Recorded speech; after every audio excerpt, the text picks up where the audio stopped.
This is Mulberry Street in New York City. Just like many other streets in Manhattan, it is fully parked with cars. This was the same street back in the 1900s. It was packed with people doing all kinds of activities. This type of scene could be seen in many cities around the US in the early 20th century. Streets at the time had a very different function than today. It would be normal for people to walk on the streets. It would be normal for vendors to sell goods on the streets, and it would even be normal for kids to play on the streets. Streets were a public space shared by everyone: pedestrians, vendors, kids, streetcars, horse cars, etc.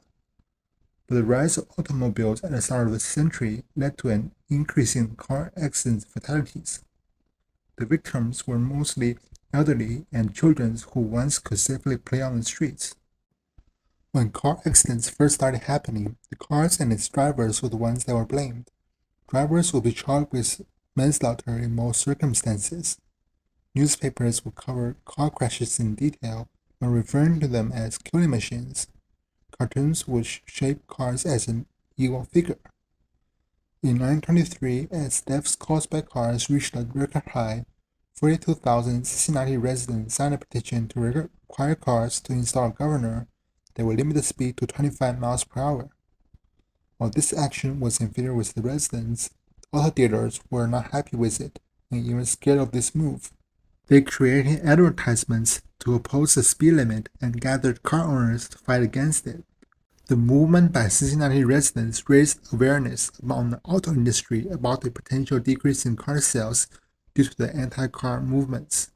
So automakers, dealers, and enthusiast groups nationwide gathered together to push for traffic laws to be passed across the country that will allow cars to dominate the streets. Pedestrians, children, vendors who once were free to be on the street gave space to automobiles. But that was not enough.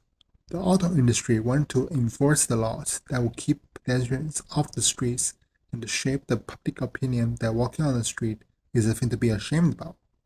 The word jaywalking started to become popular and used to refer to the action of walking on the streets. Clear.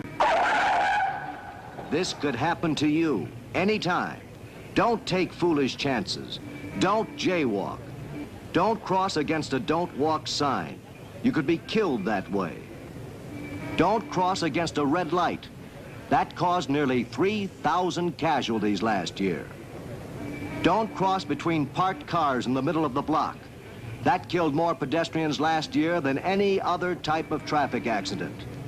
Under the influence of the auto industry, newspapers changed how they report car accidents, blaming the pedestrians instead of the driver. School safety campaigns called on students to not jaywalk and stay off the streets. Police started to enforce traffic laws and publicly shame those who jaywalked. The auto industry completely made what was a normal action just decades ago a illegal and shameful thing to do. People started to forget who the streets were for. Besides pedestrians, streetcars were also unwanted by the auto industry to be on the streets. Streetcars were once popular all across the country, and suburban development popped up along the streetcar lines. But the rise of automobiles meant streetcars had to compete for street spaces with cars. Cars were allowed to run on the streetcar tracks, causing traffic jams and delays. Streetcar lines in many cities started falling into decay and bankruptcy.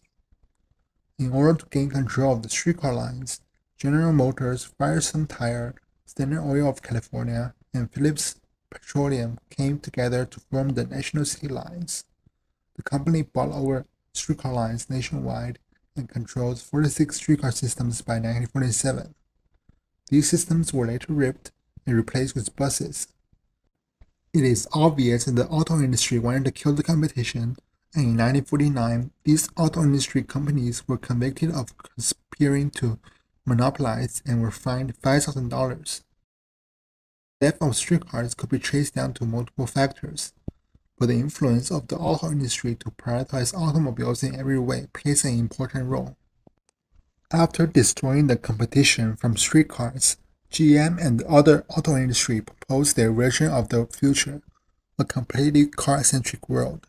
To do so, GM sponsored the Futurama, an exhibit and ride at the 1939 New York's World's Fair. designed by Norman Bell Jadis. With an 18-minute exhibition ride, GM showcased what they believe the world should look like 20 years later.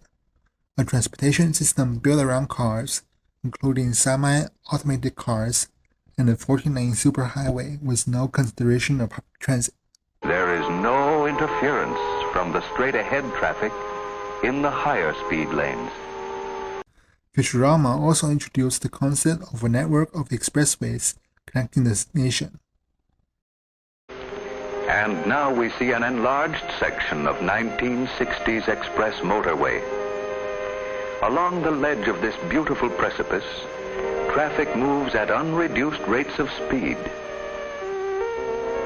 Safe distance between cars is maintained by automatic radio control. Curved sides assist the driver in keeping his car within the proper lane under all circumstances.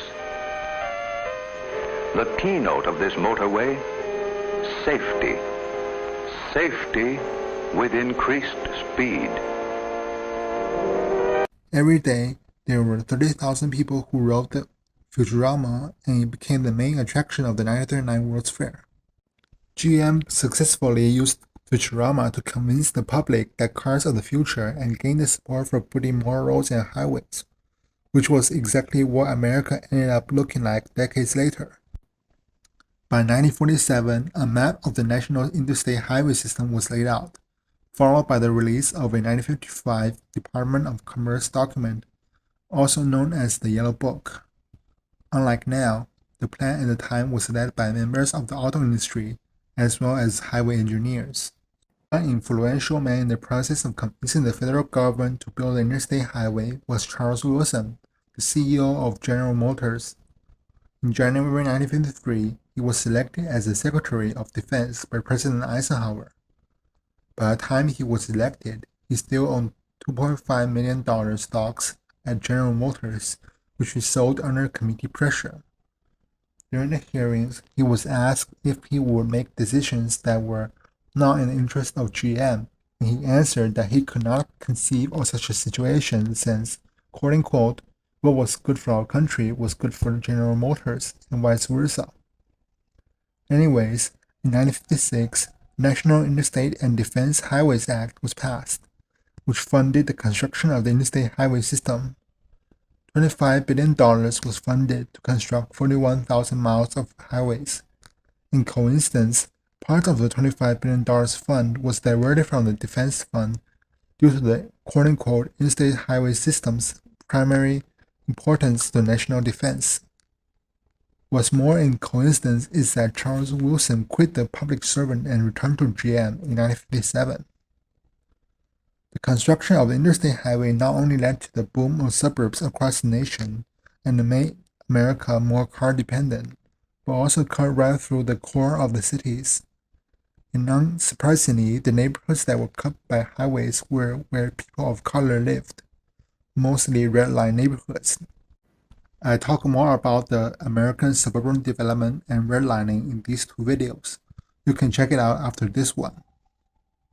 From taking over the streets to ripping the streetcars, and finally to build a large amount of car infrastructure, the auto industry made the US a country that largely relies on automobiles to get around. Public transit was barely being thought about. The consequences of profiting the auto industry are found in various aspects of life. More automobiles cause more pollution. Minority of neighborhoods with highways cutting through them may those suffer with diseases. More time spent in traffic could lead to economic loss, and the list goes on. It's time to rethink the design of our transportation system. I don't mean that cars should just not exist. Maybe we should reduce the dependency on them and rethink about alternatives like walking and public transportation. The rise of automobiles highly relates with the rise of suburbs, which you can learn about in this video.